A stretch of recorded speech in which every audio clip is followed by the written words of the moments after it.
Irjen Verdi Sambo di balik pembunuhan Brigadir J. Update kasus Verdi Sambo, serangan balik Baradae hingga pengakuan Brigjen Hendra Kurniawan. Editor, Fitriya Husna Farisa. Kasus kematian Nofriansyah Yosua Huta Barat atau Brigadir J masih terus bergulir. Mantan Kepala Divisi Profesi dan Pengamanan Kadif Propam Polri Verdi Sambo dan para tersangka lainnya segera disidang di Pengadilan Negeri Jakarta Selatan (PN Jaksel). Namun, jelang persidangan, Sambo justru membuat pengakuan baru bahwa dirinya tak memerintahkan Richard Eliezer atau Baradae menembak Brigadir J. Pengakuan Sambo itu seketika dibantah Baradae. Hal lain yang terungkap yakni pengakuan mantan Kepala Biro Pengamanan Internal Karopaminal, Divisi Profesi dan Pengamanan Propam Polri Brigjen Hendra Kurniawan soal rekayasa kasus Sambo. Verdi Sambo kemarin mengaku siap tanggung jawab, kini bilang tak perintahkan menembak. Berikut perkembangan terbaru kasus kematian Brigadir J. Klaim baru Sambo. Verdi Sambo mengaku dirinya tak memerintahkan Baradae untuk menembak Brigadir J di rumah dinasnya di Kompleks Polri, Duren 3, Jakarta Selatan. Menurut pengakuan Sambo, dia hanya menginstruksikan Baradae menghajar Yosua. Memang ada perintah FS Verdi Sambo, pada saat itu yang dari kami dapatkan itu perintahnya, hajar, Richard. Namun yang terjadi adalah penembakan pada saat itu, kata pengacara Sambo, Febri Diansyah, di kawasan Jakarta Pusat. Saling serang Verdi Sambo dan Baradae soal perintah penembakan Brigadir J. Sebelum penembakan terjadi, menurut Febri, Sambo mulanya hendak berangkat ke Depok untuk bermain badminton. Dia bertolak dari rumah pribadinya di Jalan Saguling, Jakarta Selatan. Namun, ketika melintasi rumah dinasnya di Duren 3, Sambo memerintahkan sopirnya berhenti. Dia lantas masuk ke rumah untuk mengklarifikasi peristiwa yang sebelumnya terjadi di Magelang, Jawa Tengah, yang melibatkan istrinya, Putri Chandrawati, ke Brigadir J. Dari situlah, Sambo memerintahkan Baradae menghajar Yosua. Namun, yang terjadi justru penembakan terhadap Brigadir J. Jadi nanti mungkin lebih jelas di persidangan, tetapi perlu saya tegaskan di sini bahwa bukan perintah, atau apa yang disampaikan tadi, perintah menembak atau apa, kata pengacara Sambo lainnya, Arman Hanis. Tak hanya itu, pengacara Sambo juga mengeklaim, narasi tembak-menembak dibuat kliennya untuk melindungi Baradae. Setelah penembakan, menurut Febri, Sambo lalu mengambil senjata Brigadir J dan menembaknya ke arah dinding agar seolah terjadi tembak-menembak antara Baradae dan Yosua.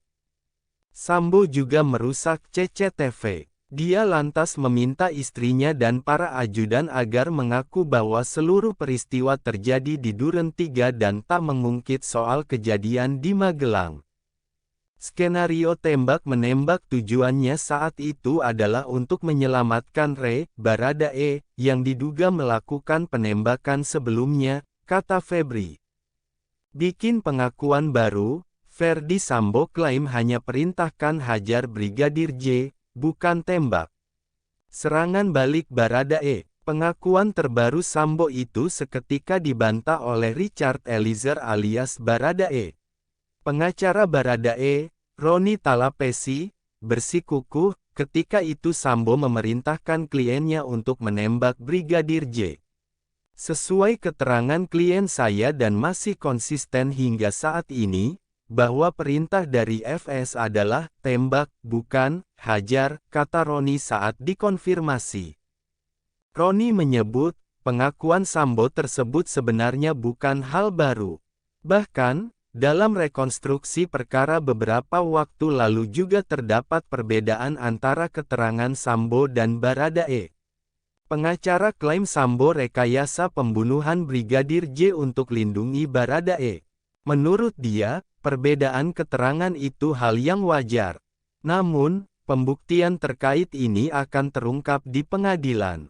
Tetapi, di persidanganlah nanti tempat menguji keterangan FS itu dan kami memang meragukan keterangan FS itu sejak awal karena kerap berubah-ubah, ujar Roni. Roni menambahkan, jika Sambo berniat melindungi Baradae, sejak awal seharusnya dia tak melibatkan anak buahnya atau siapapun dalam perkara ini. Dia mengatakan, kasus ini sudah dibangun dengan kebohongan sejak awal, termasuk soal skenario baku tembak antara Baradae dan Brigadir J yang berujung kematian Yosua. FS telah diputus diberhentikan secara tidak hormat sehingga kualitas keterangannya patut diragukan karena sudah diberhentikan dari kepolisian tuturnya.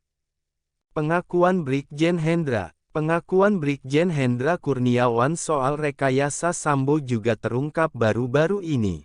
Brigjen Hendra merupakan satu dari 7 tersangka obstruction of justice atau tindakan menghalangi penyidikan kasus kematian Brigadir J.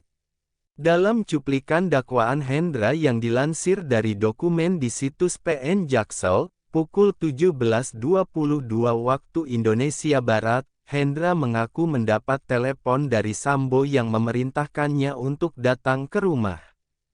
Saat itu, Sambo hanya mengatakan bahwa ada yang ingin dia bicarakan. Hendra pun bertolak ke rumah dinas Sambo. Sesampainya di lokasi, Sambo bercerita bahwa telah terjadi baku tembak antara Brigadir J dan Baradae yang berawal dari pelecehan seksual Yosua terhadap Putri Chandrawati. Hendra Kurniawan bertanya kepada saksi Ferdi Sambo, "Ada peristiwa apa bang?" Dijawab oleh saksi Ferdi Sambo, "Ada pelecehan terhadap mbakmu," tulis isi cuplikan dakwaan. Pelecehan itu disebut terjadi di kamar rumah dinas Sambo. Ketika dilecehkan, kata Sambo, Putri sempat berteriak hingga membuat Brigadir J panik dan keluar kamar. Diceritakan oleh Sambo, teriakan Putri tersebut direspons oleh Richard Eliezer atau Baradae yang juga berada di dalam rumah. Baradae lantas bertanya ke Brigadir J soal peristiwa yang terjadi, namun justru disambut tembakan. Baradae seketika membalas tembakan itu hingga terjadi baku tembak yang menewaskan Yosua. Inilah cerita yang direkayasa saksi Ferdi Sambo, lalu disampaikan kepada terdakwa Hendra Kurniawan, bunyi cuplikan dakwaan. Bantah klaim baru Ferdi Sambo, pengacara Baradae, perintahnya tembak, bukan hajar. Segera disidang. Adapun Ferdi Sambo bukan satu-satunya tersangka dalam kasus pembunuhan berencana Brigadir J.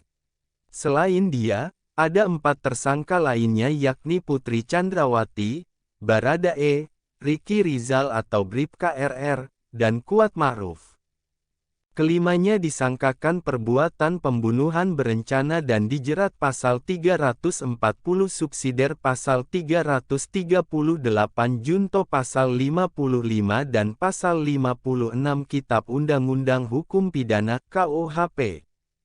Ancaman pidananya maksimal hukuman mati, penjara seumur hidup, atau penjara selama-lamanya 20 tahun. Polisi sebelumnya mengungkap, Sambo memerintahkan Baradae menembak Brigadir J di rumah dinasnya di Kompleks Polri Duren 3, Jakarta Selatan, Jumat tanggal 8 Juli tahun 2022. Setelahnya, dia menembakkan pistol milik Yosua ke dinding-dinding rumah supaya seolah terjadi tembak-menembak antara Baradae dengan Brigadir J sebagaimana narasi yang beredar di awal. Ferdi Sambo ke Hendra Kurniawan, "Ada pelecehan terhadap mbakmu. Tak hanya pembunuhan, kematian Brigadir J juga berbuntut pada kasus obstruction of justice atau tindakan menghalang-halangi penyidikan yang menjerat 7 personel Polri." Lagi-lagi, Sambo menjadi salah satu tersangka dalam perkara ini. Lalu, 6 tersangka lainnya yakni Brigjen Hendra Kurniawan, Kombes Agus Nurpatria, AKBP Arif Rahman Arifin, Kompol Baikuni Wibowo, Kompol Cak Putranto, dan AKP Irfan Widianto. Para tersangka dijerat pasal 49 junto pasal 33 dan, atau pasal 48 ayat 1, junto pasal 32 ayat 1 UU Nomor 19 Tahun 2016 tentang Informasi dan Transaksi Elektronik. Ancamannya bisa 8 hingga 10 tahun penjara. Mereka juga dikenakan pasal 221 ayat 1, dan 233 KUHP junto pasal 55 KUHP dan, atau pasal 56 KUHP dengan ancaman pidana penjara 9 bulan hingga 4 tahun kurungan. Berkas perkara kasus ini telah dilimpahkan ke Pengadilan Negeri Jakarta Selatan. Kini, kasus kematian Brigadir J menunggu disidangkan.